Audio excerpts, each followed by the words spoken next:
Je suis Pierre Moras, candidat conservateur dans le comté de Québec pour les élections du 2 mai prochain. Je suis ce qu'on appelle un petit gars des Saules. J'ai grandi ici, au quartier des Saules dans l'ouest de mon comté. Euh, je suis allé au petit séminaire de Québec, je suis allé au cégep Garneau. Je connais beaucoup la ville, j'ai joué au hockey pendant longtemps, un peu partout. Ma famille était très impliquée dans la vie communautaire ici. Et aujourd'hui, j'élève mes 3 enfants dans le comté. J'habite Montcalm et je suis très fier de vivre à Québec. Puis c'est un privilège pour moi de faire de la politique maintenant dans le comté de Québec. J'ai tout le temps été impliqué aussi longtemps que je suis capable de retourner en arrière, aussi loin en arrière. Au primaire, j'ai été impliqué, secondaire, la radio étudiante, j'ai fait du théâtre, j'ai fait du sport. J'ai été président de l'association étudiante à l'école, à l'université. Pour moi, la dynamique, j'ai toujours été un gars d'action, j'ai toujours préféré être dans la parade que la regarder passer. Ça explique sûrement aussi pourquoi je me présente pour le parti au pouvoir. Je ne m'en cache pas du tout. Pour moi, la politique, c'est une question de représentation et au-delà de la représentation, il faut qu'il y ait un résultat. Et je suis convaincu que c'est la meilleure voie pour servir les citoyens de Québec. Moi, j'ai toujours été fier d'être Canadien, mais d'abord et avant tout, je suis un Québécois. Je serais même nationaliste. J'ai toujours eu le drapeau tatoué et ça m'a jamais empêché d'être fier de faire partie du Canada.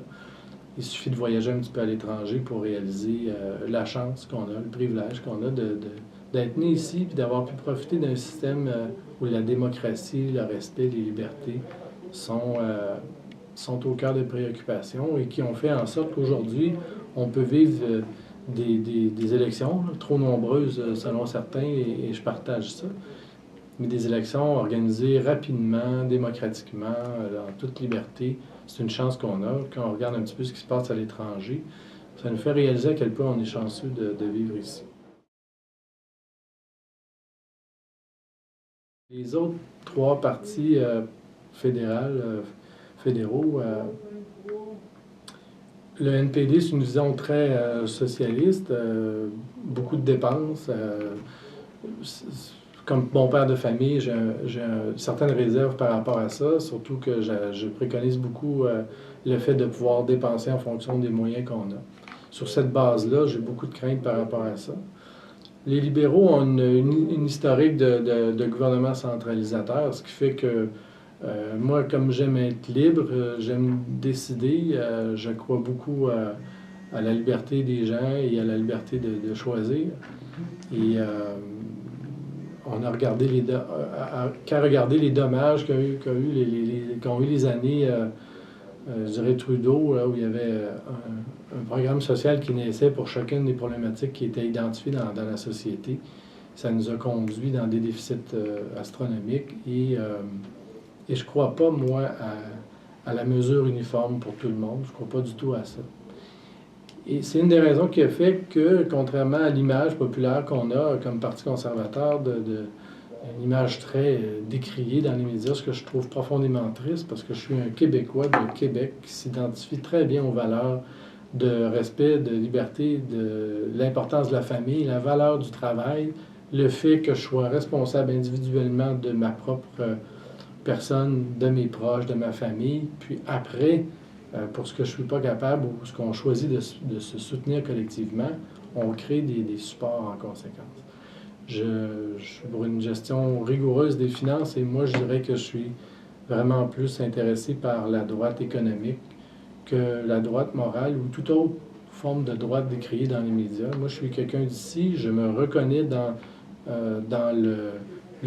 ce qui fait qu'on est tous unis, en fait, c'est le fait qu'on a décidé de se donner un organisme qui gère les affaires publiques, le gouvernement, dans lequel tout le monde met des sous. Et c'est ça qui compte. Les gens sont libres de penser ce qu'ils veulent. Il y a énormément de liberté dans mon parti. Il y a des gens de toutes les origines, de toutes les ethnies, de toutes les orientations sexuelles. Il y a des ministres qui sont ouvertement gays, qui sont complètement accueillis à bras ouverts et sans aucune discrimination. Je vous dirais qu'à tous les jours, dans mes dans mes sorties, on me raconte toutes sortes de préjugés qui me renversent à chaque fois. Je trouve ça triste que les gens se contentent uniquement d'être des haut-parleurs. Ils répètent des choses sans savoir. Et ça, comme jeune, moi j'ai juste 40 ans, je trouve ça dommage que les gens se contentent que de répéter des choses sans savoir la vérité.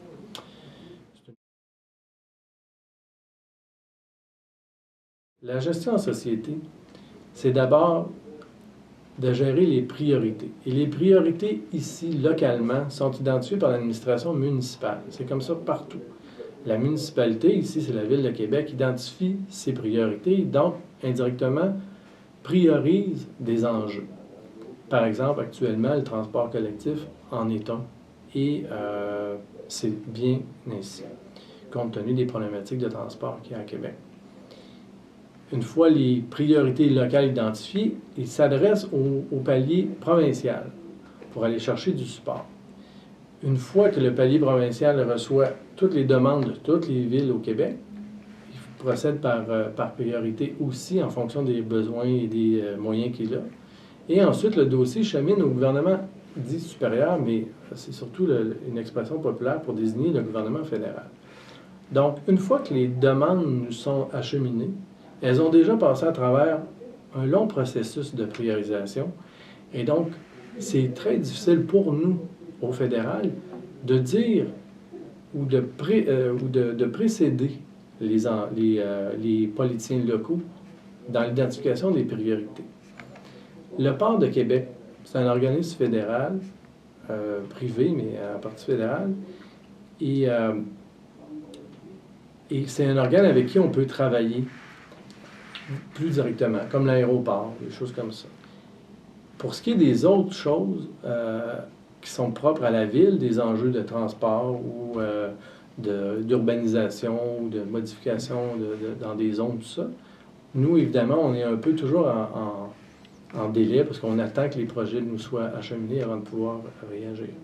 Donc, c'est sûr que dire les enjeux de la campagne ou les enjeux du comté,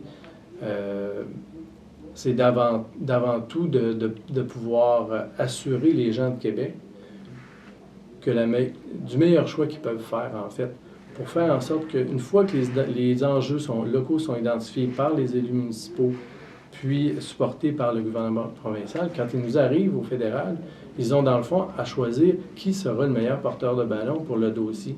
Et c'est là où je dis que d'être avec le parti au pouvoir, ça change énormément de choses.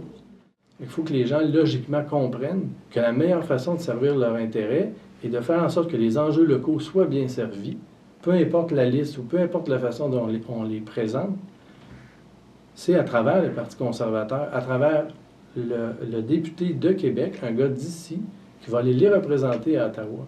C'est ce que je souhaiterais que les jeunes comprennent.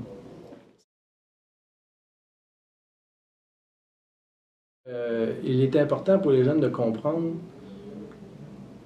que plus ils seront impliqués, plus les actions prioritaires seront influencées par les jeunes.